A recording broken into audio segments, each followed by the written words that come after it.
প্রশ্ন ফাঁসের অভিযোগকে কেন্দ্র করে সিজেপি অর্থাৎ ককরোচ জনতা পার্টির এই যে আন্দোলন, সেই আন্দোলন যেভাবে একটা সরকারকে রীতিমতো তাদের ভাবনা চিন্তাকে পুনরায় ভাবতে বাধ্য করেছিল, কখনো ভেবে দেখেছেন কি যে এই যে কদিন ধরে এই আন্দোলনগুলো চললো, সেখানে এত খাওয়া দাওয়া হলো, এত লোক আসলো, এর পেছন থেকে সাহায্যটা করছিল কারা? তাহলে কি কোথাও গিয়ে এই বিষয়গুলোকে সামনে রেখে লক্ষ্য কি তাহলে অন্য কিছু?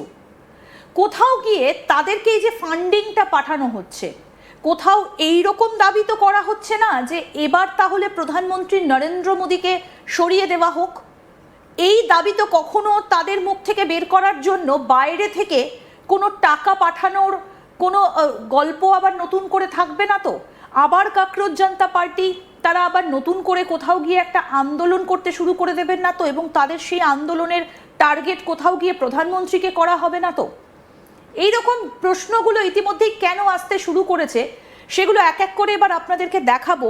এবং কোথাও গিয়ে তাদেরকে একটা টাকা পাঠানো হচ্ছে প্রধানমন্ত্রী নরেন্দ্র মোদীকে বেকায়দায় ফেলতে, এই বিষয়গুলো কিন্তু ইতিমধ্যেই সামনে আসতে শুরু করেছে। এবং প্রশ্নগুলো আমরা করছি না, বা এই বিষয়টা নিয়ে আমরা কথা বলছি না, দেশের সর্বত্র আজকে এই বিষয়টা নিয়ে আলোচনা হচ্ছে।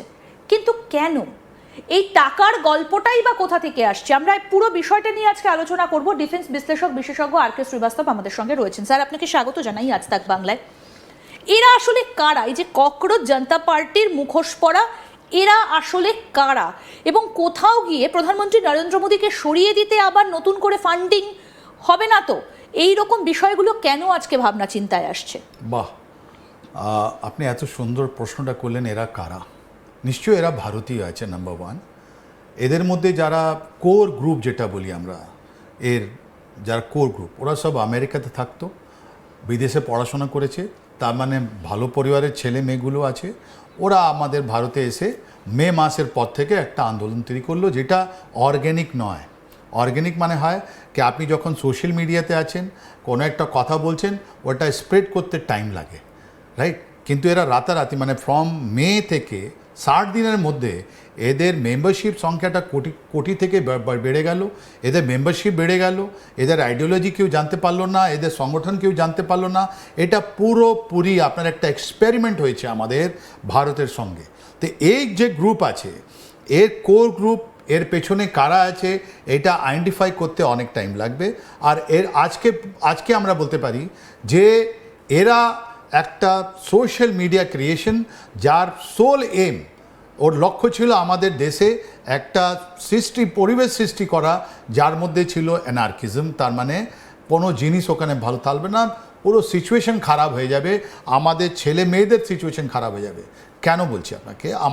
আমাদের সবার বাড়িতে আমাদের মেয়ে আছে, আমাদের নাতিরা আছে, বড় আছে, যারা স্কুলে যাচ্ছে।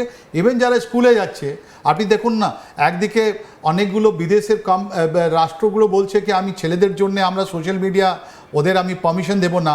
আর আমাদের যতগুলো স্কুল আছে, ওরা নিজে যতগুলো অর্ডার, আপনারও মা, আপনারও মেয়ে হবে, আপনারও পরিবারের বাচ্চারা হবে, ওদের যতগুলো ইনস্ট্রাকশন কি কালকে গাড়ি কটার সময় আসবে, ক্লাস কোনটা হবে, এর পরীক্ষাতে কী দেওয়া হবে, সব তো আপনার এতে আসছে, মোবাইল ফোনে আসছে।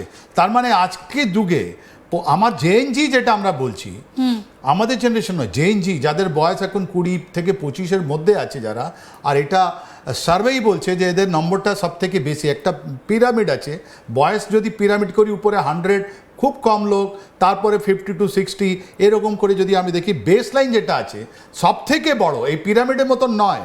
মানে বাচ্চাগুলো তো আছেই আছে, কিন্তু আমাদের সবথেকে বেশি যেটা পপুলেশনের মধ্যে এই জেএনজি আছে। এই জেএনজির হাতে তো মোবাইল আছে, প্রত্যেক দিন প্রত্যেক সময় ওরা ঘাটছে।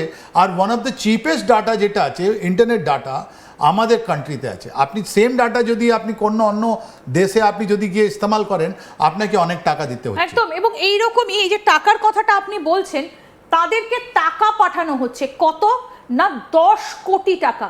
একথা আমরা বলছি না।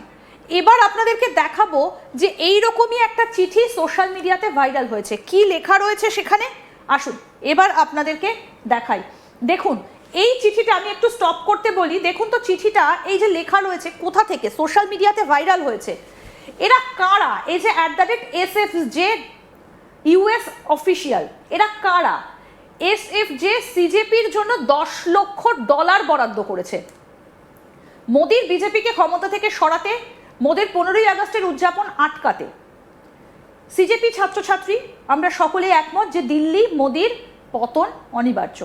আমাদের জুম মিটিংয়ে যেমন উপস্থাপন করা হয়েছে, যুবকদের জন্য একমাত্র প্রকৃত সমাধান হলো ভারতের বিলুপ্তি, বিভাজন এবং বলকানীকরণ। জুম মিটিং চলাকালীন যেমনটা বলা হয়েছিল, আমি পুনরায় উল্লেখ করছি যে সিইআই ক্ল্যান্টিয়ার নিম্নলিখিত শর্ত সাপেক্ষে ছাত্র আন্দোলনের জন্য $10 লক্ষ অনুমোদন দিচ্ছে। আমি একটু স্টপ করতে বলবো এই পর্যন্ত। স্যার, এরা কারা $10 লক্ষ অনুমোদন করছে? এই 10 লক্ষ টাকা এদের জন্য কিছু নয়।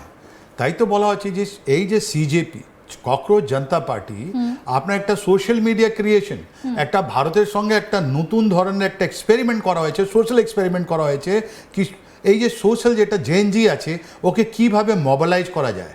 তার মানে মেসেজ দেওয়া, ওদের মাইন্ডকে এরকম ক্রিয়েট করে দেওয়া, মাইন্ডকে কন্ডিশনিং করে দেওয়া যে আমি যে মেসেজ দেবো ওটা তোমাকে শুনতে হবে, তারপরে ওকে একটা জায়গায় নিয়ে আসা, ওই জায়গা থেকে ট্রান্সপোর্ট করে যেখানে আমাদের আন্দোলন চলছে ওখানে ওদেরকে ওখানে থাকার ব্যবস্থা করে দেওয়া, খাওয়া দাওয়া ব্যবস্থা করে দেওয়া, অ্যান্ড তারপর ওদের স্লোগানের ব্যবস্থা করে দেওয়া, আর একটা প্রোটেস্ট মার্চ করে একটা অরাজকতা সৃষ্টি করা, যেটা পুরো বিশ্বটা দেখে নেয়। যদি আমাদের ওর আগেনস্টে যদি পুলিশের যদি কোনো অ্যাকশন হয়, ওটা বলবো আমরা যে এটা পুলিশ অত্যাচার করছে। তাহলে এই যে ককরোচ জনতা পার্টিটা পুরো যে সিস্টেমটা তৈরি করেছে, ইকো সিস্টেম তৈরি করেছে, একটা এসকেলেশন ম্যাট্রিক্স, এটা আমরা বলছি, একটা ধাপে ধাপে যে জিনিসটা তৈরি করেছে, এটা কিন্তু অর্গ্যানিক নয়। এটা ভারতের এরকম আগে কোনোদিন আমরা দেখিনি। এই যে অ্যালগোরিদম ওয়ারফেয়ার, এই যে অ্যাসিমেট্রিক ওয়ারফেয়ারের হিস্সা, যেটা আমাদের দেশকে আবার একটা ইনস্টেবিলাইজ করার জন্যে যেভাবে কাজ করা হচ্ছে, এই কাজের জন্য আপনাকে আমেরিকা যেতে হয়েছে। আর এই যে আপনি দেখাচ্ছেন সিক ফর জাস্টিস, রাইট, এটাই তো দেখাচ্ছেন seek for justice US officer, এই লেটারটা তো অরিজিনাল, যাতে আপনি ট্রান্সলেট করেছেন। এআই দিয়ে ট্রান্সলেট করেছি। তারপরে কি লেখা রয়েছে আমরা একটু পড়ি। জুম মিটিং চলাকালীন যেমনটা বলা হয়েছিল, আমি পুনরায় উল্লেখ করছি যে ক্ল্যান্টিয়ার নিম্নলিখিত শর্ত সাপেক্ষে ছাত্র আন্দোলনের জন্য $10 লক্ষ অনুদান দিচ্ছে। তারপর সিজেপির ছাত্রছাত্রীদের অবশ্যই মোদী সরকারের সঙ্গে যে কোনো ধরনের আলোচনা প্রত্যাখ্যান করতে হবে, মানে টার্গেটগুলো একেবারে ফিক্সড করে দেওয়া হয়েছে। তারপরে কি বলেছে, সিজেপির ছাত্রছাত্রীদের অবশ্যই 15ই আগস্ট পর্যন্ত তাদের প্রতিবাদ অব্যাহত রাখতে হবে। 15ই আগস্ট স্বাধীনতা দিবস নয়, ছাত্রছাত্রীদের জন্যও নয়, শিখদের জন্যও নয়। মানে খুব স্পষ্ট করে এজেন্ডাগুলো একেবারে খুব স্পষ্ট ছকে বাঁধা। মানে এই চিঠিটা কিন্তু ইতিমধ্যেই এই যে ককরোচ জনতা পার্টি, অর্থাৎ যারা ছাত্র আন্দোলন চালিয়ে যাচ্ছিল তাদের উদ্দেশ্য করে লেখা। তারপর কি বলা হয়েছে, আমরা 15ই আগস্ট লালকেল্লায় ভারতীয় প্রধানমন্ত্রীকে থামাবো এবং স্বাধীনতা দিবসের উদযাপনে নেতৃত্ব দেওয়া থেকে মোদীকে বাধা দেব। কারা এই